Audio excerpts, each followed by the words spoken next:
Hey guys, what's up? How ya doing? I'm here to talk to you guys about Shingeki no Kyojin's final season part 2 on the new episode, which is on episode 8 or episode 83 of the total number of episodes of Shingeki no Kyojin, the final season. This episode right here was actually very nicely done. I am so looking forward to next episode because that is one of my most favorite scenes when it came to the manga, and I can't wait to see it adapted, So, yeah. Those of you guys who are manga readers, you know what I'm talking about. So if anything else, let's just get this started.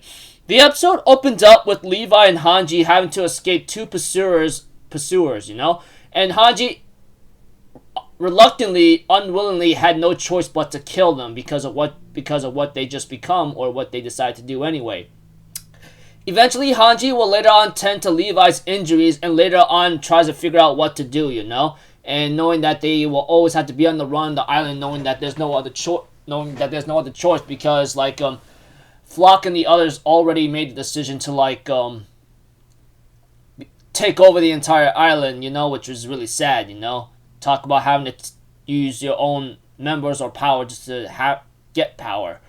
And when it came to Levi waking up after the scene with Hanji getting into the the past where Eren makes his speech whatsoever, oh man. This is where things gotten really hectic, and then Levi and Hanji decides to figure out what to do next after Levi wakes up. We get to see a scene with Levi talking to the Marley General and Pick Finger about going with the aligning of having to kill Zeke, Which is really sad for freaking Levi, man. I mean, seriously, who wouldn't want to be sad for him after he freaking got blasted, lost 2 fingers on his right hand, and he got a freaking a nasty freaking damaged up face, that kind of thing, and then maybe lost an eye too. And and right now, General Margith or whatever the Marleyan General says, before I even decide to make a decision, can you even dodge my bullet? And Levi's like, I can't dodge your bullet, okay? You can make the decision to shoot or to hear me out. And we have to it that as the episode continues on in its own way, we have to it that after the opening, we see a scene with with Jean, Mikasa, and Bed looking at the devastation what just happened, And then we get to see a scene with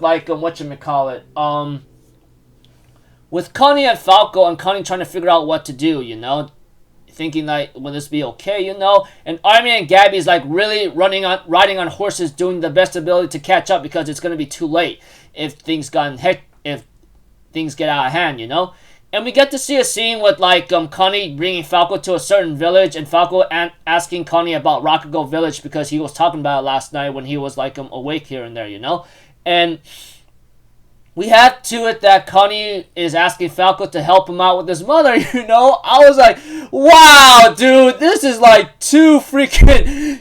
Oh, when I remember reading this in the manga, I was like, oh man, I think I'm going to rip my hair apart right now, because now that I see this adapted, I feel like, oh gosh, I don't know what to say or what to think anymore, man. I mean, who wouldn't? Etc. Eventually, we had to Armin and Gabby catches up to Connie and Falco, and Armin's like, Connie, calm down. What do you think you're doing? And Connie's like, what do you think I'm doing? That kind of thing with his actions and all that. So we have to it that Gabby tries to convince Falco to use the power of the Jaw Titan he has, but sadly for for Falco, he doesn't know what Gabby's talking about. And we had to it, Armin decides to make a decision while he was about to get eaten by Connie's mother. But freaking Connie decides to save Armin, realizing what he was trying to do, and saves him, And we had to it, after calming down, Connie and Armin talk with each other while Falco cries over what happened to his brother, and then Gabby comforts him by hugging him, that kind of thing. And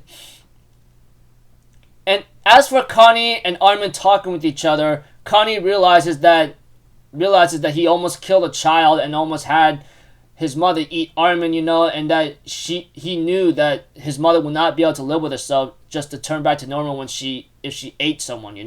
Honestly, I wouldn't be able to live myself if I ate human flesh or something just to turn myself back to human and save my own skin, because that action would not be done, and you'll never be forgiving yourself, or you'll never forgive yourself after that, that kind of thing. But yeah, it was just freaking devastating when I see Connie and Armin talking to each other, and Armin and Connie realizing that he would never forgive himself, that kind of thing. We get to see a scene with like a Mikasa and Luis. I think that's the little girl's name, or the blonde hair chick who looks up to and admires a Mikasa, talking about the scarf, And this scene right here, I didn't understand it at first, where Mikasa doesn't say anything and just asks for the scarf back, And this scene, I seem to get it, because, Louise just made a stupid decision to follow Eren, and it seems to disgust Mikasa very greatly, and she just asks for the scarf back and doesn't say anything to her, Many people think that's very cold because Louise is going to die. She has a Thunder Spear fragment inside her body, and it's going to kill her very soon. But after all what Louise has done, why do you think Mikasa is very cold towards her? Because she made a decision to cause a lot of pain and misery on innocent life and decides to use her power to take over the island, that kind of thing. I get it, Many people may not understand that scene, but as much as I didn't understand it back then, but whatever. I started to get the idea about it eventually, but whatever the case is.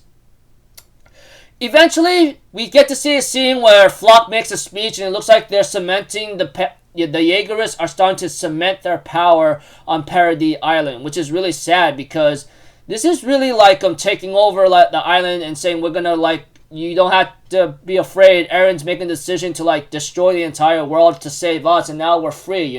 We're free. I'm thinking in my mind, oh my gosh, dude, this is really freaking too much for me to bear. That kind of thing.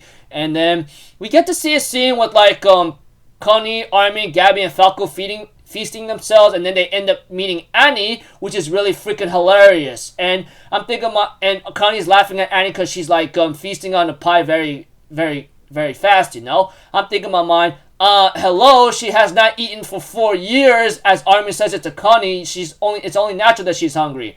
Eventually, we get to see a scene where Annie ends up leaving a letter or note to Hitch, saying hey, I'm sorry for doing this right now, but I'm gonna head out, that kind of thing. See ya, etc.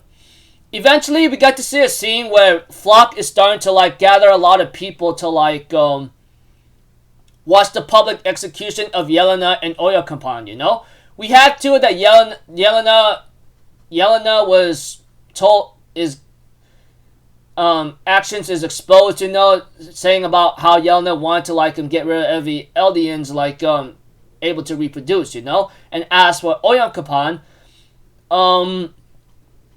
he had a decision, but he wanted to choose death. Oyakampan makes a speech saying, I decided to help you guys so I can save my homeland from Marley. But all of a sudden, now it's going to get trampled. My family's going to get killed. What's the whole damn point of, living under a bunch of ruthless, crazy people, huh? Look at you guys yourselves. Do you not get the idea? And when I look at these guys, they really lost it. I mean, it's really sad in a certain way because humans are very chaotic creatures. I'm pretty sure any of you guys who's been living life up to this point and seeing a lot of criminal activities, etc., you'll understand that. But that aside, being off topic, and I apologize for doing that, we have to it that everyone else will later on get ready to execute Yelena and Oyakampan. Oyakampan asks John to say something. John ends up missing 4 shots on purpose. We have to it that Cart Titan comes up and saves John, Yelena, and Oyakampan, and John pushes Flock out of the way so he doesn't get eaten whatsoever. And then we have to it Mikasa and the others ends up leaving right away, and etc. We had to it that John and Oyakampan talk with each other at a place where they're washing themselves up, and Oyakampan's like, yo, what's up? Why'd you do that? And John's like, well, if I sat around and do nothing, I have some dead people who will not forgive me, that kind of thing. Then the episode ends up with Reiner getting kicked in the face, and then we have to it that Gabby, Falco, and Connie, along with Mikasa and Armin telling Reiner get up. we're gonna go save the world, you know, that kind of thing. And then the episode ends off there. Preview next episode is called Night of the End, which is gonna be very nice and phenomenal, because I'm really looking forward to that episode very greatly. Now, this episode right here was actually nicely done. You know, we see to it that enemies are starting to band together and start to reunite for one certain goal, you know, because what they believe or what they think, which I don't blame them for, what Aaron's doing is pretty crazy and not justified, even if it is for a good reason or not, just to protect his own people or everyone else that he cares about on Paradise Island.